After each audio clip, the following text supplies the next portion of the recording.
बजे आप इधर बैठोगे नहीं? आवाज करता ज्यादा क्यों नहीं आता?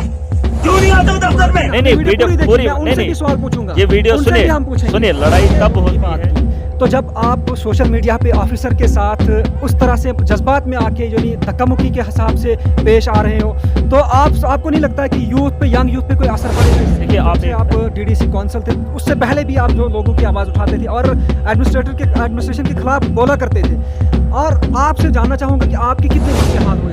देखिए जो वीडियो वायरल है वहाँ पे मैं कमेंट्स पढ़ रहा था कि महराज जो है गुंडागर्दी कर रहा है, आपको क्या लगता है कहीं गुंडागर्दी में? जैसे कि आप हमेशा आवाज़ उठाते रहते हैं और हम भी सुनते हैं कि आवाज़ जो है एक्चुअल होती है, आपका स्टेप जो है पॉजिटिव है हर हमेशा, लेकिन वहाँ बात आ जाती है बीच में बिहेवियर की आपकी। बिहेवियर पे ही वही लोग कहते हैं कि काफ़ी लोगों ने कहा कि बिहेवियर जो इनका है ठीक नहीं रहता, इसी वजह से काम। अस्सलाम वालेकुम नाजरीन, मैं हूँ राजा शकील, आप देख रहे हैं द चनाब टाइम्स। नाजरीन, हम आप तक हर रोज़ जो है कुछ ना कुछ अपडेट आप तक पहुंचाते रहते हैं, मुख्तलिफ डिफरेंट इश्यूज़ पे बात करते रहते हैं और आप तक जो है इंफॉर्मेशन पहुंचाते रहते हैं। और आपने देखा कि बहुत सारे इश्यूज़ पे हमने महराज साहब से भी बात की, बहुत सारे इंटरव्यू इनके किए हमने डिफरेंट इश्यूज़ पे। तो आज हमारे साथ फिर से यही महराज साहब जो है कहरा कॉन्स्टिट्यूएंसी से डीडीसी कौंसल है, इनसे हम बात करेंगे। इनसे हम जानना चाहेंगे कि जो आपने खुद ही देखा होगा कुछ रोज़ पहले जो है एक वीडियो वायरल हो रही है सोशल मीडिया पे, जो इनका इलाका पड़ता है, घर पड़ता है, वहाँ पे जो है इनकी तहसील थी, नियाबत थी, वहाँ पे इन्होंने जो है नायब तहसीलदार के साथ जो इनको जो है धक्का मुक्की हुई। आप इधर बैठोगे नहीं? आवाज करता ज्यादा क्यों नहीं आता? क्यों नहीं आता दफ्तर में? कितनी बार मैंने आपको बोला? मेरे ऑफिसर ऑफिसर कौन होता है? यार आप वीडियो बनाओ। वीडियो क्या बताओ दिन के 11 बजे आप? और ठीक है कहाँ थे आप? 11 बजे ठीक है, रिपोर्ट करो आप। क्यों करूँगा रिपोर्ट? करो। मैं हर रोज रिपोर्ट करता रहूँ आपको। उसी मौजू पे हम बात करेंगे, इनसे जानना चाहेंगे कि क्या माजरा हुआ था वहाँ पे कि आपको जो है धक्का मुक्की पे उतरना पड़ा। महराज साहब, सबसे पहले द चनाब टाइम में आपका खैर मकदम। शुक्रिया। सर, आपसे जानना चाहूँगा कि कुछ रोज़ पहले आपकी वीडियो जो है वायरल हो रही है, तो काफ़ी वायरल होती जा रही है वो, हम जानना चाहेंगे कि क्या वजह हुई थी वहाँ पे जो आप धक्का मुक्की पे उतर आए? देखिए, सबसे पहले मैं एक चीज़ बताना चाहूँगा, पब्लिक रिप्रेजेंटेटिव होने के नाते लोगों ने बड़ा एतमाद दिखाया था जब चुनाव हुए थे, और सरकार का भी यही कहना था कि डीडीसी के चुनाव होंगे, 3 टायर सिस्टम यहाँ इम्प्लीमेंट होगा और लोगों को राहत देखने को मिलेगी। लेकिन प्रोटोकॉल को लेकर हमने प्रोटेस्ट भी किया था। आपको याद होगा जब चुनाव जीत कर आए थे, कौंसलें बनी थी, तो जब गवर्नर से हमारी पहली मीटिंग थी जम्मू के अंदर, हमने उस दिन भी प्रोटेस्ट किया था। ऑनरेरियम को लेकर हमारी डिमांड रही थी। उसके अलावा हमने प्रोटोकॉल को लेकर भी बात की थी। देखिए, प्रोटोकॉल ना ही ये लोग समझ पा रहे हैं और ना ही हम लोग समझ पा रहे हैं। देखिए, प्रोटोकॉल यही है कि पब्लिक ने हमें रिप्रेजेंटेटिव बनाया और हमारे पास जो लोग, जिन लोगों ने वोट कास्ट किए हैं, उन्होंने इसी उम्मीद से कास्ट किए थे कि हमारे जो मसले आसान हो जाएंगे। लेकिन मसले तभी आसान होंगे जब एक लीडर की बात जो है एडमिनिस्ट्रेटिव ऑफिसर सुनेगा।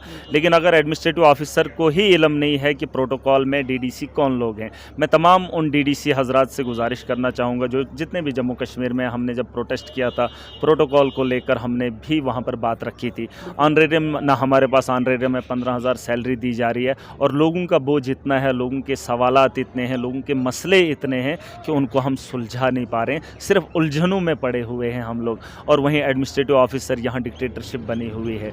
बहुत सारे लोग जो हैं कमेंट भी करते हैं और कुछ ऑफिसर लोग ये भी कहते हैं कि महराज मलिक का रवैया गलत है। माना कि हम थोड़ा रवैये से गलत हैं, लेकिन वो लोग ये भूल रहे हैं कि 9 महीने डीडीसी चुनाव को हो गए हैं, 9 महीने से मैं काउंसलर हूं और 9 महीने से मैं इन लोगों को समझा रहा हूं। ये बात भी वो लोग भूल रहे हैं कि अगर 9 महीने से एक आदमी आपको बता रहा है कि आपको ईमानदारी से अपना काम करना है, इसमें गलत क्या है? अगर मैं कह रहा हूँ 9 महीने से कि 10 to 4 जो है जिसकी ड्यूटी है उसको वो करनी है, चाहे वो ग्राउंड पे करनी है, चाहे वो फील्ड स्टाफ में हो या किसी भी स्टाफ में हो, देखिए उसको मंथली सैलरी दी जाती है। ये सवाल पूछने का महराज मलिक को पूरा हक है। ये सिर्फ एज ए डीडीसी नहीं मैं पूछूंगा, एक आम आदमी होने के नाते भी मैं पूछ सकता हूँ। कोई किसी भी आदमी को हक है कि वो अपने इलाके के ऑफिसर का पता लगा सकता है, वो अपने मुलाजिम का पता कर सकता है, क्योंकि ये जो टैक्स का पैसा है ये हमारा है। हम लोग कमा कर इन लोगों को तनख्वाहें देते हैं और ये हम पे तानाशाही करेंगे। बिल्कुल महराज साहब, जैसे कि आपने कहा कि आपका जो है हक बनता है सवाल पूछना ऑफिसर को, लेकिन वहाँ पे बात जो आई कि जब वहाँ पे गए आप और वहाँ धक्का मुक्की हुई, बात हमारी धक्का ऐसा मुक्की नहीं पे है, हो रही है कि सुनिए, वहाँ पे क्या वजह रही कि बात ही आपको वही इतना है, गुस्सा बात आया, ही क्या वही है। वजह? देखिए, प्रोटोकॉल अगर इन्होंने दिया होता है, इन्होंने समझाया होता है, वही मैं कह रहा हूँ कि डीडीसी तमाम, ये मेरा एक मसला नहीं है, मेरा जाती मसला नहीं है। डीडीसी जिन लोगों ने वोट कास्ट किए हैं, उन लोगों ने इन पर भरोसा दिखाया। अगर एडमिनिस्ट्रेटिव ऑफिसर उनके काम नहीं करेगा या उनका फ़ोन नहीं उठाएगा या उनको रेस्पॉन्स नहीं करेगा तो आवाम किसके पास जाएगी? देखिए, मेरा एक साफ कहना है, जो जिस किस्म का मुलाजिम है उसको अपना काम ईमानदारी से करना चाहिए, और इसमें ये मेरा कोई अपना प्रोटोकॉल नहीं है, मेरा एक कानून नहीं है। ये गवर्नमेंट ने सर्कुलर निकाला है, पहले बायोमेट्रिक हुआ करता था। मैंने कल भी कहा, बायोमेट्रिक को फेल करने वाले यही कुछ लोग ऑफिसर हैं जिन्होंने बायोमेट्रिक को यहाँ चलने नहीं दिया, उन्होंने अपनी ड्यूटी नहीं करनी है। लेकिन मेरी कॉन्स्टिट्यूंसी में मैंने बार बार कहा, ये हर इलाके में होना चाहिए कि एक ऑफिसर का होना बड़ा ज़रूरी है। एक टीचर अगर स्कूल में नहीं जाएगा तो उसको लाना ये आवाम का फ़र्ज़ बनता है। देखिए, मैं एक बार फिर कह रहा हूँ कि ये जितनी भी चीज़ें हैं, चाहे लीडर लोग हैं, चाहे एडमिनिस्ट्रेटिव लोग हैं, इनका फ़र्ज़ बनता है, आवाम के लिए हम सब लोग हैं। अगर आवाम लाचार और बेबस दिखे तो फिर मजबूरन जो है हमें कदम उठाना पड़ता है। देखिए, बहुत सारे लोगों के सवाल ये भी हैं कि आप लॉक नहीं कर सकते हैं, ठीक है, मेरे पास जैसे कि तहसीलदार साहब का भी हमने वहाँ के तहसीलदार का सुनिए, वही मैं कह रहा हूँ, वही मैं कह रहा हूँ। आपने अभी तक आज तक कहीं देखा जम्मू कश्मीर में किसी ऑफिस को लॉक किया किसी मैजिस्ट्रेट ने? ये इनकी औकात नहीं है कि ये किसी गलत को गलत कह सकते हैं। गलत को गलत कहने में इनको बड़ी तकलीफ होती है। देखिए, मैं हक रखता हूँ, मैं भी पब्लिक रिप्रेजेंटेटिव हूँ। अगर मेरे इलाके में, मेरी कॉन्स्टिट्यूंसी में, अगर मैं किस मैजिस्ट्रेट के पास आप जाएंगे? आज मेरा एक आदमी गया था एसडीएम के ऑफिस में, वो वहाँ पर नहीं था, तो उसको लेटर देना था। वो किसके पास देता? वहाँ उसको चपरासी वहाँ पर था 4th क्लास का, उसके पास हैंड ओवर कर दिया। इसका मतलब ये थोड़ी कि हम इंतज़ार करते रहेंगे वो वहाँ पे ऑफिसर नहीं होंगे। देखिए, बात वही है कि किसके पास आप शिकायत लेकर जाओगे, किस मैजिस्ट्रेट के पास जाओगे? मुझे बताओ कि यहाँ का गवर्नर मनोज सिन्हा है। मनोज सिन्हा आज प्रोग्राम भद्रवाह का था, जम्मू कश्मीर का बना है, वो कश्मीर चले गया, जम्मू चले गया, लेकिन भद्रवाह खिताई चनाब में उसका दौरा था, वो आज कैंसिल हो गया। मुझे बताओ, वो क्या जानता है कि जम्मू कश्मीर के बारे में, कि भद्रवाह भी कोई इलाका है, डोडा भी कोई इलाका है? हाँ, ऐसे देखा होगा, सुना होगा, लेकिन वही बात अगर मैं करूँगा, डीसी साहब हमारे हैं, वो कब आएंगे बलाग जिक्यास में तहसीलदार है कि नहीं है, उस तक बात कौन पहुँचाएगा? यही पब्लिक रिप्रेजेंटेटिव का काम है, हमारा काम है आवाम की बात उठाना, इसमें हमारा हक है। अगर एडमिनिस्ट्रेटिव ऑफिसर जो है उनके खिलाफ कार्रवाई नहीं करते हैं, हमें मजबूरन कार्रवाई करनी पड़ती है। देखिए, लाख लगाना ये गलत नहीं है, कोई इलीगल नहीं है। मैं उनको ये बात क्यों नहीं पूछेंगे कि एक मैजिस्ट्रेट जो है 11 बजे क्यों आया? अगर आया है, वो कह रहा मैं फील्ड में था, कहाँ फील्ड में था?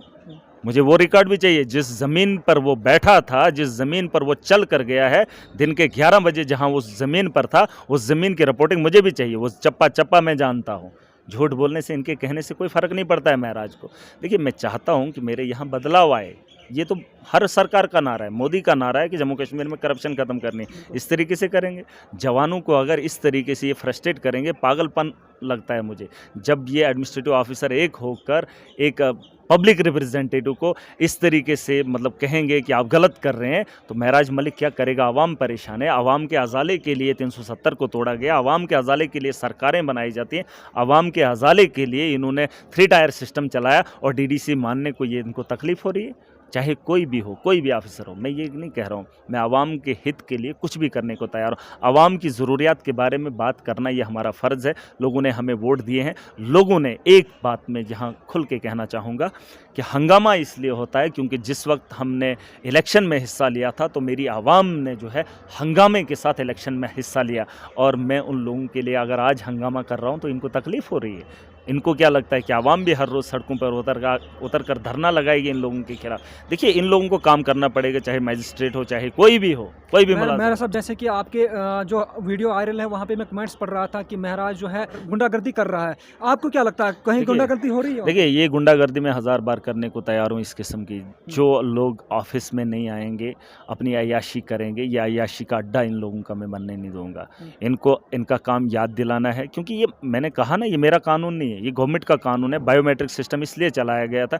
अभी देखिए, कश्मीर के अंदर अगर करप्ट नहीं है, करप्शन के इल्ज़ामात मैंने लगाए, वहाँ चपरासी 200 रुपया लेता है। मैंने वीडियो भी वायरल की, ऑडियो मैंने वायरल की, उसने लिए हैं पैसे, उसके खिलाफ इन्होंने क्या कार्रवाई की? जो मैं अब नायब तहसीलदार, एक 4th क्लास चपरासी की वेरिफिकेशन नहीं इन लोगों ने की, तो नायब तहसीलदार की कंप्लेंट करके मैं क्या करता?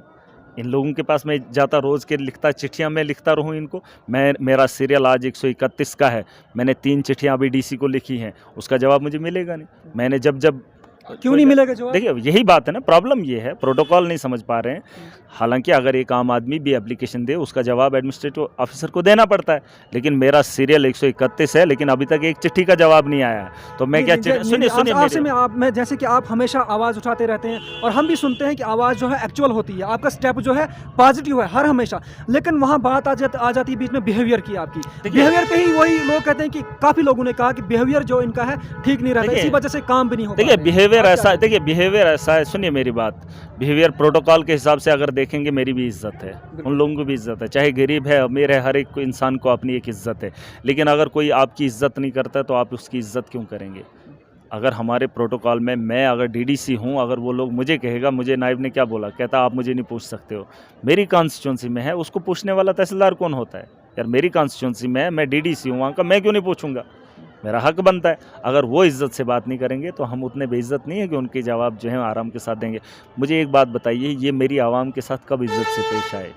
मैं कहता हूँ जम्मू कश्मीर का एक आम आदमी, कोई एक आदमी कमेंट करके मुझे बताए, एक गरीब आदमी, इन चोर दल्लों की बात नहीं करता हूँ, ये जो दलाल हैं इनके साथ पीछे चलते हैं, यही इनको जहन्नम की आग में भी ले डूबेंगे और यहाँ दुनिया के अंदर भी इनको जलील करने का काम भी करवाएंगे, यही इनकी इज्जत को उतारने का काम भी करेंगे। सुनिए मेरी बात। आपको क्या लगता है कि जिस तरह से आप कर रहे हो, इसको ठीक कर रहे हो, मसले को करना चाहते हो, इस तरह से जो है ठीक हो जाएगा? मैं नहीं चाहता हूँ इस तरीके से कि कोई ऐसा मैं भी कदम उठाऊं जिससे हालात ख़राब हो जाए। मैं नहीं चाहता हूं कि इलाके में अफरा तफरी हो जाए, ये मेरा भी मतलब ज़ाती काम नहीं है। मैं नहीं चाहता हूं, कौन चाहता है कि कोई किसी से लड़ाई करे, लेकिन मजबूरन जब हालात वैसे हो जाएं, जब गरीब परेशान हो जाए, मैं गरीब का दुख नहीं देख सकता हूं, एक आदमी की वजह से इलाके में परेशानी नहीं देख सकता हूं। देखिए ऐसा है कि अगर आप लोगों को भेजा गया है, या तो आप अपनी ट्रांसफ़र करा लीजिए, मत बैठिए यहाँ पर, हमारा पैसा बच जाएगा, हमें भी पता होगा कि हमारे पास यार ऑफिसर नहीं है, लेकिन आकर भी ये शराब को ये शाम को बैठकर पिएंगे, गटके लगाएंगे, तो सुबह 12 बजे उठेंगे, फिर अपनी मर्ज़ी से ऑफिस आएंगे तो आएंगे, नहीं आएंगे तो नहीं आएंगे। बहुत सारे लोग बड़े बड़े, मुझे लगता है मुलाजिम तबके को ज़्यादा वो हमसे नाराज़गी है, बड़े बड़े कमेंट, मेरे जो लोग जो मेरी सपोर्ट में हैं उनको तो इंग्लिश लिखनी आती नहीं है, वो छोटे मोटे कमेंट करते हैं, लेकिन बहुत सारे कमेंट इंग्लिश में आए मेरे को, उससे मुझे लगता है कि उन लोगों को बड़ी तकलीफ़ हो रही है।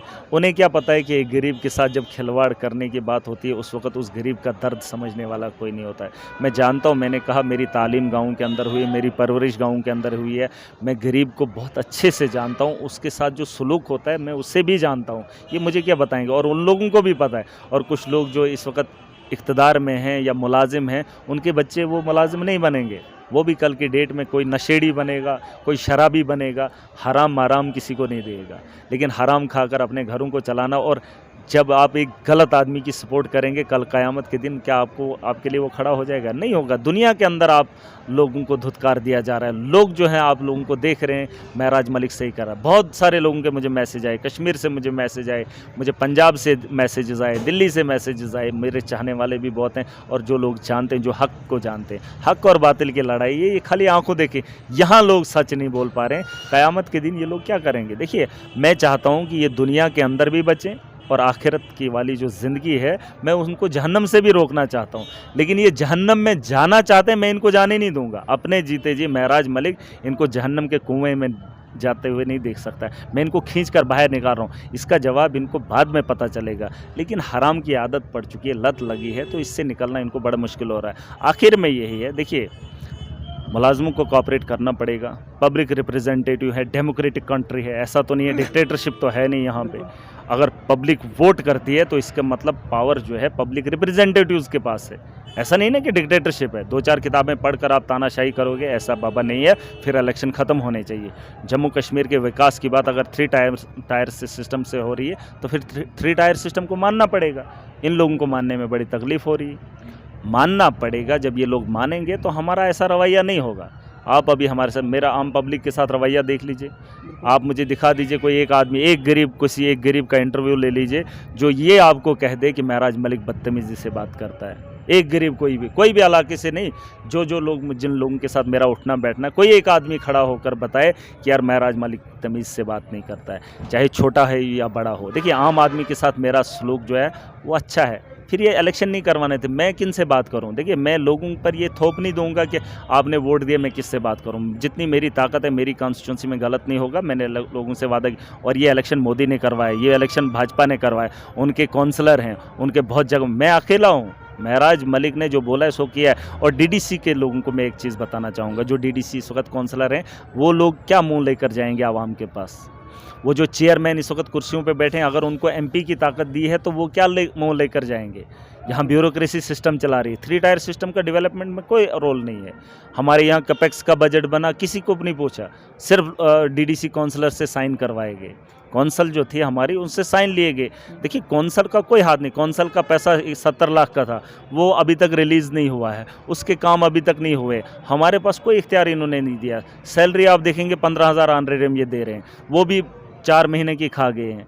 देखिए, लोगों के साथ विश्वासघात हो रहा है। दिल्ली के अंदर बड़ी बड़ी बातें हो रही हैं। जम्मू कश्मीर के लिए हमने ये किया, हमने वहाँ इलेक्शन करवाए, लोगों ने बड़ी उम्मीदें दिखाई थी इस इलेक्शन से। लेकिन अगर यहाँ डिक्टेटरशिप होगी, अगर कश्मीर के अंदर मुलाजमों पे एलिगेशन डेडवुड में डाला जा रहा है, जबरी रिटायरमेंट ली जा रही है, तो जम्मू में जो है मुलाजमों पर यह ऐसा शिकंजा क्यों नहीं कसा जा रहा है? पिछले कुछ महीनों से मैं लगातार देख रहा हूँ कि इतने केस अफसर कश्मीर के निकाले गए, फलाना रिश्वतखोरी के इल्ज़ाम में जो है उसको जबरी रिटायरमेंट ली गई, डेडवुड में डाला गया। जम्मू के अंदर भी यहाँ हालात ख़राब है। यहाँ क्यों नहीं आए? मेरे यहाँ भलेसा के अंदर मैं दिखाऊंगा इनके पास कितने करप्ट लोग हैं। यहाँ पर कौन सी एजेंसी है ये वेरीफाई कर रही है? हमारे पास एजेंसी, आप लोगों से पूछ लीजिए कौन आदमी करप्ट है। पूरा काला दूध का दूध और सब कुछ। मेरा साहब, आप अज़ल से ही जो है लोगों की आवाज़ उठाते आ रहे हैं, हमेशा से ही, जब से आप डीडीसी काउंसिल थे उससे पहले भी आप जो लोगों की आवाज़ उठाते थे और एडमिनिस्ट्रेशन के खिलाफ बोला करते थे।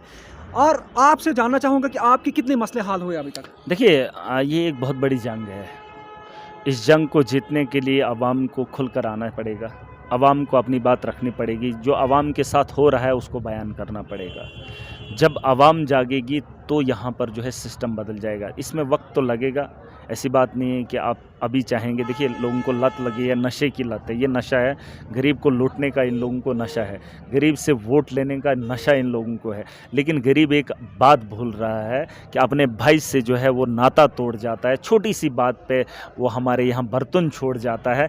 लेकिन इन लोगों के किए हुए वादे और उन पे न उतरना, उस बात को ये अभी तक नहीं समझ पाए हैं। मैं चाहता हूँ कि आवाम मेरी समझदार बने, जो आज का यूथ है वो समझदार बने, और तब जाके जो है सिस्टम को बदलने की कोशिश की जा रही है। मैं सिस्टम के साथ करप्ट सिस्टम के साथ चलने वाला या कंप्रोमाइज़ करने वाला बंदा नहीं हूँ। महराज मलिक एक स्ट्रेट फॉरवर्ड बंदा है। मैं आवाम की खुशहाली के लिए आया हूँ। मेरा नारा गरीब का है और गरीब के साथ खिलवाड़ मैं नहीं चाहूँगा। मोदी भी नारा लगाता है कि मैं भी एक गरीब परिवार से हूँ, लेकिन गरीब के हालात जम्मू कश्मीर में क्या हैं वो खुद भी देखता है। लेकिन ट्वीट करने से या लोगों को दिलासा देने से जम्मू कश्मीर में तरक्की हो रही है, यहाँ तरक्की नहीं हो रही, यहाँ गुंडागर्दी हो रही है। और जिस सिस्टम को ये रोकना चाहते हैं, जिस पर कंट्रोल होना चाहिए था, देखिए यहाँ सब सिस्टम ठीक हो जाएगा, यहाँ माहौल में बेहतरी आएगी। लेकिन करप्शन अगर ख़त्म होगी पूरा सिस्टम बदल जाएगा। यहाँ गरीब के साथ इंसाफ होगा तो सिस्टम में तब्दीली आएगी, वरना अगर गरीब के साथ जुल्म होगा, ज़्यादती होगी, तो इस किस्म का माहौल आपको देखेंगे। यहाँ आप हंगामे देखेंगे या आप और चीज़ें देखेंगे, मैं उन पर बात नहीं करना चाहता हूँ, लेकिन वैसा माहौल तभी बनता है जब एक गरीब के साथ जुल्म होता है। करप्शन ख़त्म हो जाएगी, सिस्टम साफ हो जाएगा, आपको ये हंगामे रोज़ रोज़ के देखने मेरा को साहब नहीं आपसे आखिरी सवाल रहेगा मेरा। आपने यूथ की बात की, तो जब आप सोशल मीडिया पे ऑफिसर के साथ उस तरह से जज्बात में आके यानी धक्का मुक्की के हिसाब से पेश आ रहे हो, तो आपको नहीं लगता है कि यूथ पे, यंग यूथ पे कोई असर पड़ेगा इससे? देखिए, आप एक पहलू इसका देख रहे हैं, आप ये देख रहे हैं कि महराज मलिक ने बदतमीज़ी की है, आप ये भूल रहे हैं आपने एक वीडियो को गौर से नहीं देखा और उसके अल्फाज नहीं सुने हैं। एक डीडीसी जब एक नायब तहसीलदार को फ़ोन करे तो वो उसे ये कहे वहाँ से कि आपका क्या काम है, आप अपना काम बताओ। तो मेरा भी फ़र्ज़ बनता है, मैंने उसे कहा मेरा काम नहीं है, आपका काम है दफ्तर में बैठना और आवाम के काम करने। ये पहले ही दिन का सवाल है। और सुनिए नहीं, वीडियो पूरी नहीं, सवाल पूछूंगा, ये वीडियो सुनिए, लड़ाई तब होती है जब कोई बात होती है। ऐसे भी पागल आदमी अगर हो कोई तो वो भी ऐसे लड़ाई नहीं करता है। हर लड़ाई के पीछे एक वजह होती है, हर बदतमीज़ी के पीछे एक वजह होती है। अगर आप मेरे से तमीज़ से बात कर रहे हैं तो मैं भी कर रहा हूँ, या तो आप गलती करेंगे या तो मैं गलती कर रहा हूँ। गलती करने वाला एक ही आदमी होता है और गलती वहाँ उन्हीं लोगों की है जिन लोगों के साथ मुझे वैसा व्यवहार करना पड़ा है। देखिए, 3 बार जब मैंने उसे फ़ोन किया, फ़ोन नहीं उठाएगा या बदतमीज़ी से बात करेगा, फ़ोन पे करेगा, जब सामना होगा तो वो यकीनन वो चीज़ें सामने आ ही जाती हैं। देखिए, अगर वो हमारी इज़्ज़त नहीं कर रहे हैं तो आवाम की क्या इज़्ज़त करेंगे, उस बात से आप अंदाज़ा लगा सकते हैं। और 200 रुपये में मैं आपको एक चीज़ और बता दूं, ब्लॉक के अंदर 30-40% की पहले कमीशन हुआ करती थी, लेकिन रेवेन्यू डिपार्टमेंट में 100% कमीशन ली जाती है। जो कागज़ हमें 20 रुपये में मिलता है उसे ये 200 रुपये का देते हैं। ये झूठ नहीं है। अगर एक नकल आपको चाहिए होती है या एक स्टैंप लगवानी, मुफ्त की स्टैंप होती है, रेड क्रॉस वहाँ पे लिया जाता है। 200 रुपये की जो नकल आपको 20 रुपये की मिलनी है, उस नकल के लिए आपको 200 चार्जेस करने पड़ते हैं। और ये सच है, ये एक बहुत बड़ा सच है, चाहे कोई माने या ना माने। लेकिन मुझे कोई एक आदमी उठ के बता दे कि हमें 20 रुपये की नकल मिलती है, नहीं मिलती है।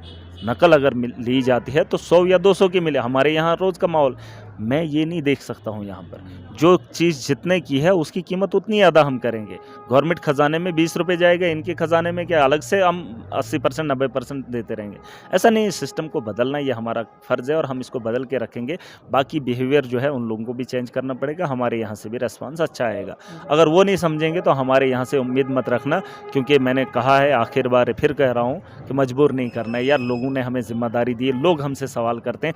कुर्सी वाले से कोई बात नहीं करेगा, जो एडमिनिस्ट्रेटिव ऑफिसर है उससे कोई फ़र्क नहीं पड़ता है आवाम को, ना ही आवाम उसके खिलाफ कुछ कर सकती है। लेकिन हम पब्लिक रिप्रेजेंटेटिव, हमने जवाब हर दिन देना है, हर वक्त देना है, और हर फ़ोन का जवाब हमसे लोग लेते हैं।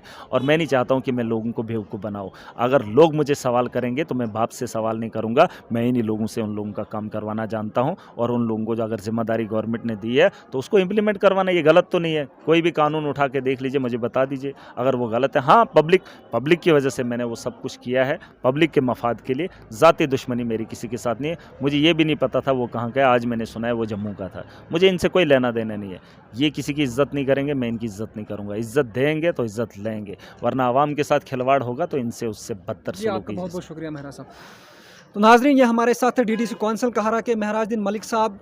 आपने इनकी ज़बानी सुना कि जैसे कि बहुत सारे कमेंट्स आते थे इनकी पोस्ट पे, जो है इन्होंने इनकी वीडियो जो वायरल हुई थी कि महराज जो है गुंडागर्दी कर रहा है, महराज जो है जबरन जो है गुस्सा कर रहा है, पेश आ रहा है बदसलूकी से ऑफिसर के साथ। लेकिन इनका कहना है कि जब ऑफिसर भी उसी तरह से, उसी रवैये से हमारे साथ पेश आए, अगर कोई ऑफिसर इनको कहे कि डीडीसी कहाँ का है, तो इन्होंने भी कहा कि हमको ये रवैया इख्तियार करना पड़ता है। तो नाज़रीन, इसी तरह की मज़ीद अपडेट के लिए द चनाब टाइम के साथ बने रहें। शुक्रिया।